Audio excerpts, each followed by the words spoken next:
we're going to do a rapid fire watch party. So if you haven't joined us for the watch party, it's kind of like a book club where we watch 2 episodes of an anime at a time, chosen by you guys. We have a nice vote, and we kind of go through it at length and watch it all together. So we are currently watching Psycho Pass. We're at episodes 11 and 12. Yes. I can't believe we're already that deep into it. No. Shout out to Megan Murphy in our Facebook group, which again is facebook.com/group/IGN Anime Club. Megan Murphy and I freaking out about Kogami. Kogami. I love it. I think Kogami is in the running to like be right at the level of Kamina in my husband.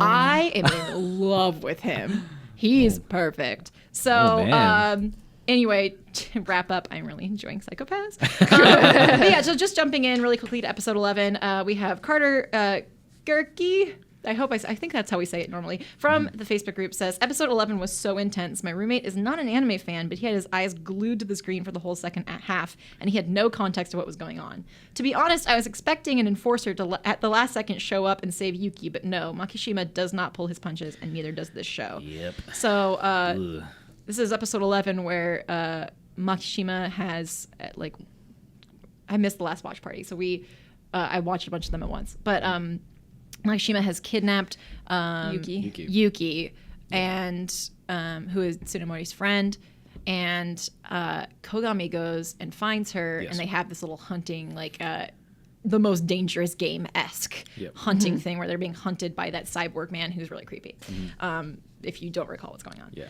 And yeah, that is such an intense sequence, but also I was like, he's so brave.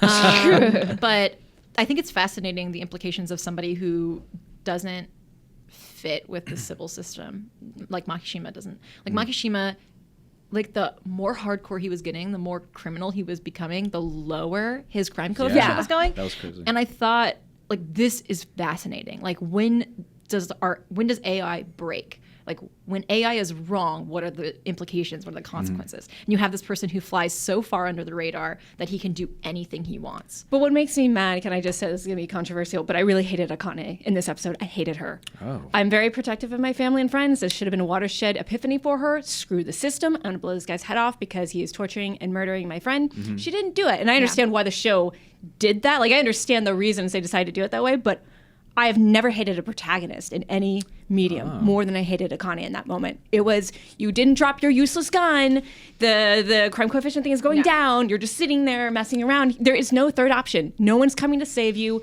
You can't reason with this guy. You have 2 seconds to decide. Either you inadvertently murder your friend and you get clouded over, or you kill this guy, you get clouded over, but you save someone. Like, I was shaking with fury. It was interesting how, at that scene where she was holding the Dominator and the shotgun at the same time. It's like, drop the Dominator. She's making a choice right there. And then she that's a powerful scene. Yeah. Where she's making the choice between letting someone else decide fate for you, letting the system decide fate, and having fate in her own hands. I mean, that's the difference between the shotgun and the Dominator. Yeah. I have no culpability because this is guns kill people, people don't kill people. The shotgun is guns don't kill people, people kill people. And so you have all the culpability, but then she is grappling with, I'm at fault for letting her die. So it's like this really powerful scene. Yeah, one of our readers even pointed out that Yuki means snow, and it was snowing at the end. Oh yeah, which is really, really good. I like that. That was rough. Yeah, I thought that was fascinating. I mean, the show keeps doing this to me, where I'm just thinking about how it applies in a world that is so so far under the extreme of Psycho-Pass. I mean, we're not run by a computerized system that decides what you do with your life, but just the implication of what do you do to take things into your own hands. And the show just keeps introducing new things for me to think about, and I love watching it 2 episodes at a time because I really get that. Yeah. And we're going to wrap up episode 11, but I do have a point to continue it with episode 12 with what Megan said. So hold that thought, bookmark that. Yes, thank you for choosing this show, by the way, you guys. This is a fantastic show to watch. I'm so glad everyone's loving it, by the way. Yeah, so good. I mean, I just want to take a moment to emphasize, if you haven't started the watch party, I mean, you probably wouldn't be here yet, but this is a very graphic show. You probably still wouldn't be at this part in the episode, but it is very graphic. So just be aware. It's rough. Exercise caution. But Australia's card on the Facebook group says, now on to my last point, Makishima being a god. This was mentioned by Megan Murphy in her previous analyses, but this episode further cemented that thought. The final words in Ode to Joy, which can be translated as follows. Oh, because Ode to Joy is playing at the end of the episode. Be embraced, you millions. This kiss is for the whole world. Brothers above the canopy of stars must dwell a loving father. Do you bow down before him, you millions? Do you sense your creator, O world? Seek him above the canopy of stars. He must dwell beyond the stars. It may imply that this loving father would be Makishima. After all, Makishima cannot be judged by the Sibyl system, and neither can God be judged by the masses. He has a dominating, elevated position during Mr. Senguji's hunt, and his talks with Akane and Kogami, where he observed and judged everybody. Makishima recognized how the Sibyl system doesn't take a person's actions and soul into account when it measures their psychopaths, so he sought out those who are willing to bare their souls for all to see, his saints, you might say.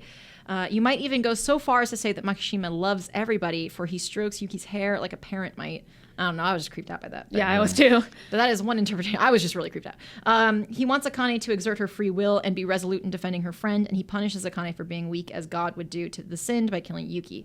However, maybe he does this in the hope that this punishment will lead Akane to righteousness, since his psychopath reading decreases all the way down to 0 during his sadistic treatment of Yuki. I found that very interesting, the religious correlation. For me, it was more sociopath, but so it's really cool to see like a different interpretation of that than I had, because I was just freaked out. Like he is like the Joker in this situation. He wants to watch the world burn is how I interpreted it. So it's really interesting to see, because Ode to Joy is playing and it's not playing for no reason, so I think that's a very interesting. Yeah, it's interesting because no villain ever thinks they're a villain. They always think they're a hero. They always think they're a god. So it goes back to that. Yes, we know he's a psychopath. We know he's a sociopath, but in his mind, he's benevolent, and that makes it even scarier to me. Yeah. We got to move on to episode 12. Thank you again for writing in. Episode 12, we get to kind of, like, we get a little respite, and we get to look at Yayoi's background, and this is where I want to bring up the rebelling against the Sibyl system. How do you break against the Sibyl system? Because I was disappointed in Akane in episode 11, and similarly disappointed in Yayoi in episode 12. Because what happens is you kind of see her background with this girl in a band. Again, I was like, were they in love, or were they friends? We have a whole through line in this episode, by the way. So I was just really happy to see. I just love seeing female relationships and friendships represented, because it's just you don't see that often. You just don't see that. Like I mean, you do, but you. Not, I just love it. I just give it to me. So give me all of the good female relationships. Tyler DeBoer on Facebook says, the halfway point is here, and we're treated to a little break from the intensity of the last episode with a flashback episode. We have a sweet rockin' new opening, by the way. Yes. Nettle del Toro says, well, interesting first look at what a rehabilitation center is like in the world of psychopaths, because Yayoi had been designated a latent criminal, and we see her in this like horrible asylum, essentially, where people are like hitting their heads against walls and bleeding, and like it's super intense. It made me think of like 50s asylums. Like I did too. I thought 50s, 60s asylums. It was like a 50s where people are like being shock treated and just totally misunderstood, and she just wants to play the guitar, and everyone's like, you're almost out of here. Like it was so haunting, because it just evoked that for me. And it made me think of like Sylvia Plath. If you've ever read a Sylvia Plath book, like that's what they're about. So so it was really interesting to look at the rehabilitation center, and really powerful for me. Continuing with Netto de Toro, we only got a glimpse, but this is basically the place where emotions come to die by way of turning it into Sibyl system approved outbursts of creativity or individuality. This place is basically the equivalent of a 19th century mental institution. Oh, sorry, Netto. It makes you wonder, though, how does a Sibyl system approved band sound? So the thing is, Yayoi was in an approved band. This girl, this blue-haired, cool girl that she's like really close with, was in a not approved band, like an underground band. And they have this little moment where it's like, one of Yayoi's bandmates is like, I don't see the point in making non-approved music. And this new girl is like, well, I don't see the point in making approved music. And I was like, so I was really disappointed, because we see Yayoi, we see Kogami and Ginoza approach her while she's in the facility, in the rehab center for latent criminals, being like, you qualify to be an enforcer. And they kind of give her a test run with this dominator that she's not approved to use, but they say she's approved to use it. And I was really disappointed in her because her friend, this is another instance. I mean, we have 2 episodes here that were about you have an opportunity to revolt. You have an opportunity to rebel against the system. There's someone saying this is not how we're supposed to live. Do something about it. And she doesn't. Yayoi falls into this. She's like, but I want to be an enforcer. And I thought that was so interesting. I'm really excited to get into more of her character depth, like development, because that was a really fascinating moment for me where I was like, oh, this like rock chick wants to be part of the system. And I was like, what? Something that occurred to me as well is that they're not rebelling. There's something so parallel to Japanese society where, you know, they even have an idiom about the nail that sticks out will be hammered back down. And so it's even more poignant when you think about the system in Japan where it's really hard to be that nail that sticks up. And so it's almost a message to the audience of, you know, like how much of the system are you going to be in line with and when is the time to rise up and do something about it. And I kept thinking about that in the last 2 episodes because these girls have an opportunity to do the right thing or to rebel against the system and they don't do it. And for Americans, I think it's really easy of just, you know, do something. But in a country that was founded on revolution. Yeah, this is just how we think. But in Japanese culture, it's even more powerful because it's there. I think the audience can relate to that. I really want to do something, but it's not that. It's not easy within your power. And I wanted to bring up for the last thing because we really do got to go. Sorry, everybody. For Megan Murphy brought this up. She says, she says a lot of stuff, which is really cool. But I want to really highlight this one thing. She says, Sybil seems to rule if your art makes you too passionate, it's clearly going to threaten clouding your hue.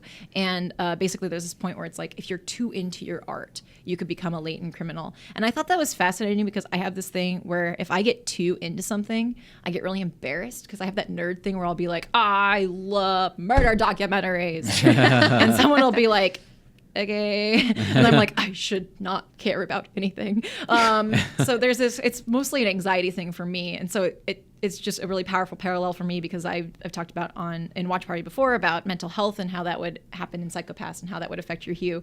And for me, it's a really good metaphor of if I get too passionate about something, my anxiety spikes. Like if I care too much, I get really, really anxious. And one thing that I did when I was really unhealthy was I just kind of put up a wall and decided I'm not going to care about anything because it's too hard. And what I learned from that is it's so much better to care about things and be hurt than to feel nothing. So if you're in that space, I promise it feels better to wall off for a little while, but it coming back to like loving things and having good relationships and like being really passionate is something that's really important. And so that's what I got from this episode was she was so into her art that it clouded her, and I just related to that a lot because that happens to me on a weekly basis. So it happens to me on a daily basis. I love too much. Yeah, you can totally tell. Yeah, like give fiery death looks at the camera for no Anyway, but yeah, just let me know if you have a similar experience. I would love to talk to you. You can email us at IGN_Anime Club@IGN.com. I'd be happy to listen if you guys want to talk about that because I think this show has a lot of parallels to mental health, and that's something that's personally very important to me, and I want to be there for people. So, you're so sweet, Kelly. That's awesome. I mean, people being open about it is what helped me get better, so I thought I would pay it forward. So, yeah, just feel free to write into us or tweet at us using the hashtag IGNanime.